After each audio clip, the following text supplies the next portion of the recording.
네, 반갑습니다. 경자입니다. 꿀맛 같았던 휴일이 금방 지나갔고 또 내일부터는 새 종목이 청약을 시작하죠. 어제 YJ링크 말씀을 드렸으니까 오늘은 남아있는 두 종목 루미르와 신한 14호 스펙을 체크해 보겠습니다. 두 종목은 이번 주 금요일까지 청약이 진행되는데요. 환불금을 다음 주 화요일에 돌려받으니까 환불기간은 4일인 청약입니다. 그리고 상장일이 10월 21일 월요일로 예정이 되어 있는데요. 단독 상장하지 않고 함께 상장하는 것으로 예정이 되어 있거든요. 그래서 상장일에 아무래도 상승하는 쪽으로 수급이 몰리면서 나머지 한 종목은 소외받을 수가 있게 되는데, 그러므로 함께 상장하기 때문에 두 종목은 어떤 조건으로 상장하는지가 더욱 중요하다고 생각이 되거든요. 여하튼 내용을 찬찬히 살펴보면서 마지막에 정리를 조금 해보도록 하겠습니다. 자, 그러면 먼저 일반 공모주 루미르부터 체크를 해볼 텐데요. 루미르는 인공위성을 만드는 기업이던데 증권신고서를 보니까 선박 부품도 만들고 있었지만 주력 사업은 인공위성이라고 볼 수가 있겠고요.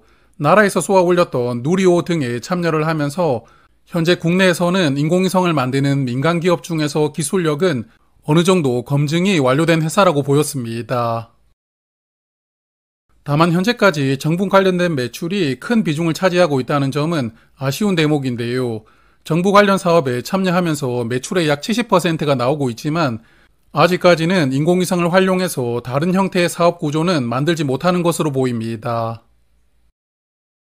그래서 루미르는 내년부터는 본인들이 독자적으로 위성을 쏘아 올려서 여기서 얻어지는 다양한 영상 데이터를 가공해서 판매하고 사업 구조를 다변화시키겠다는 계획을 이야기를 하고 있었는데요. 그래서 향후에는 위성을 제조하는 것뿐만 아니라 위성에서 얻어지는 데이터를 다양하게 가공하고 판매하는 것이 루미르가 생각하는 밸류체인이라고 합니다. 여하튼 이런 밸류체인이 완성되는 시점을 2026년으로 계획을 하고 있기 때문에 이 종목도 미래 실적을 기반으로 공모가가 책정이 되었고요. 기술 특례 조건으로 상장을 추진하고 있습니다. 하지만 올해 예상 매출액이 200억 원 정도라고 이야기를 하고 있던데 회사가 기대하는 대로 성장을 하려면 2년 뒤에 매출액이 870억 원으로 무려 2년 만에 매출액이 4배가 늘어나야 하거든요.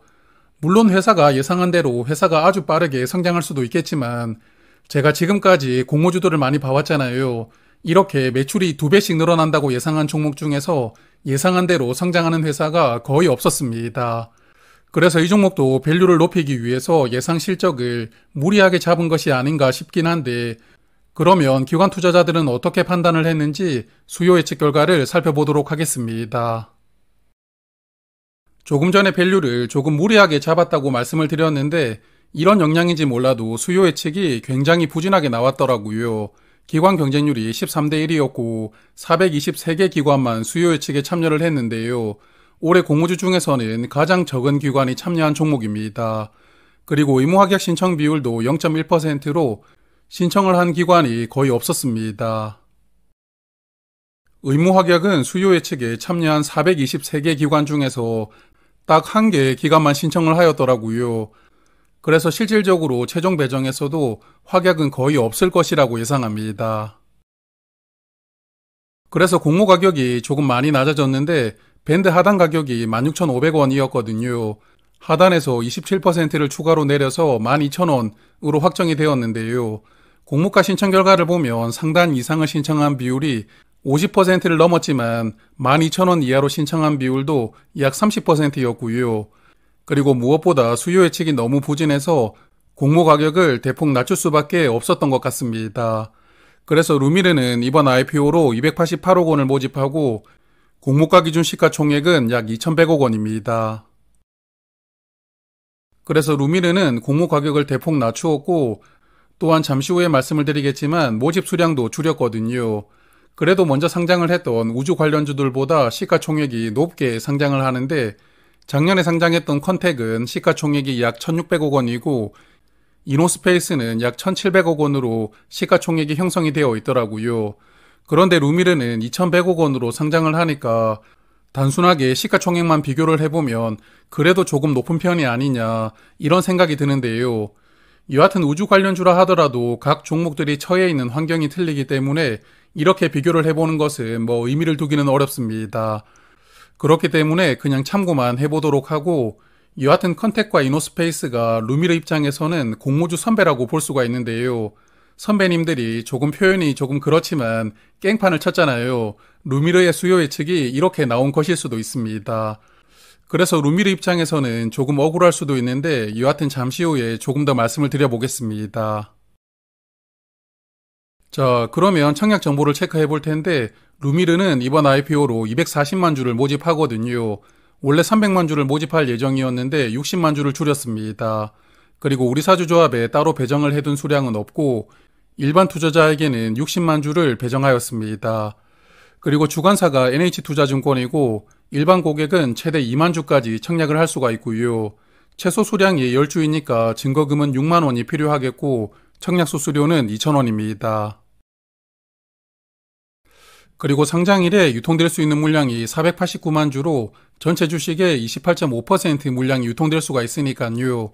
유통 물량은 보통 정도라고 생각을 하는데 하지만 유통금액이 500억 원을 넘어가고 또한 수요 예측 결과가 부진했기 때문에 유통 물량도 조금 부담스럽게 느껴집니다.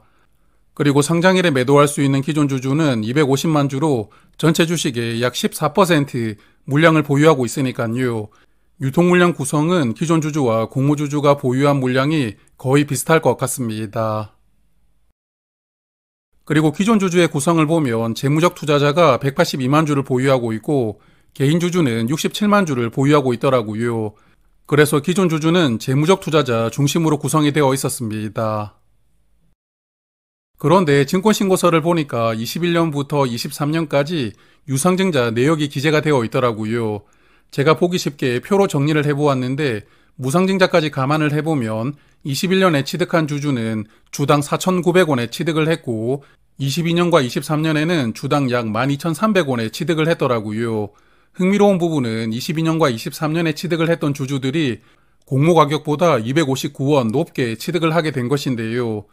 상장일에 이들 물량을 손해보지 않고 정리를 하기 위해서 인위적으로 시세를 조금 만들 가능성도 있다고 보는데 여하튼 오랜만에 기존 주주가 공모가보다 높은 가격으로 취득을 했던 종목이 등장하는 것 같습니다.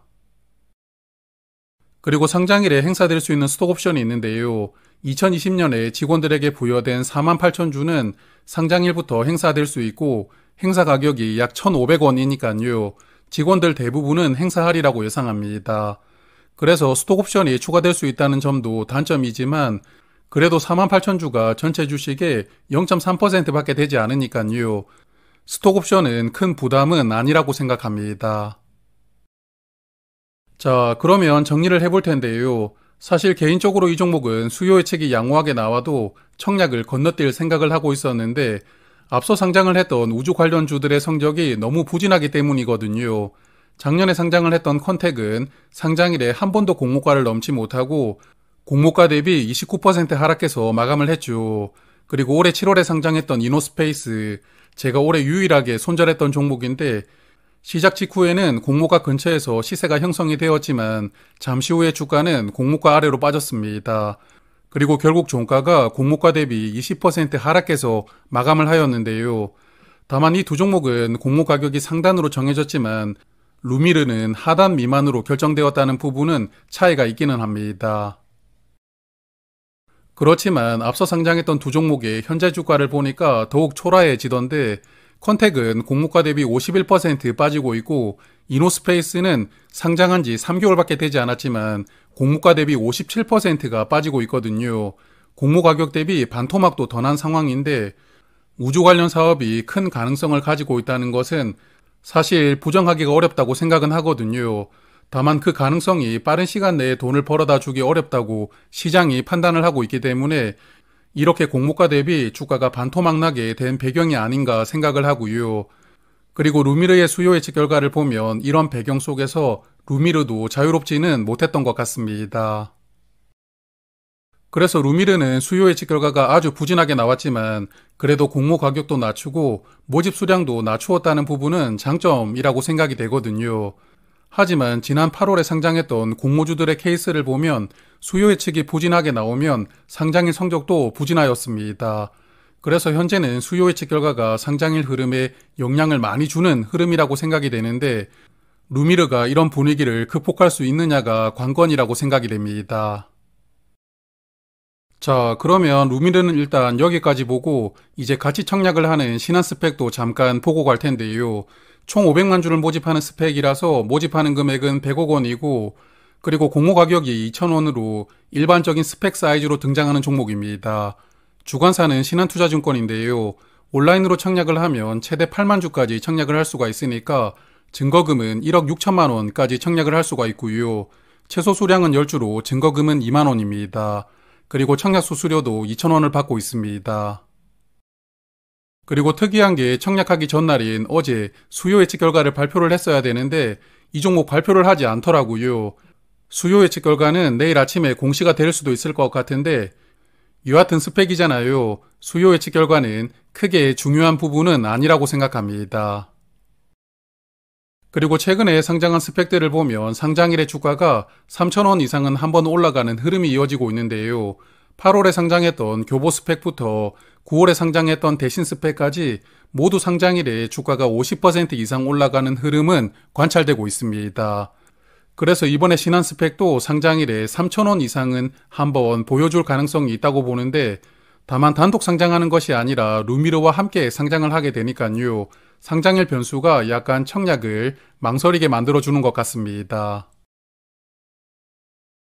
자, 그래서 저는 오늘 말씀드린 두 종목은 그냥 패스를 하려고 합니다.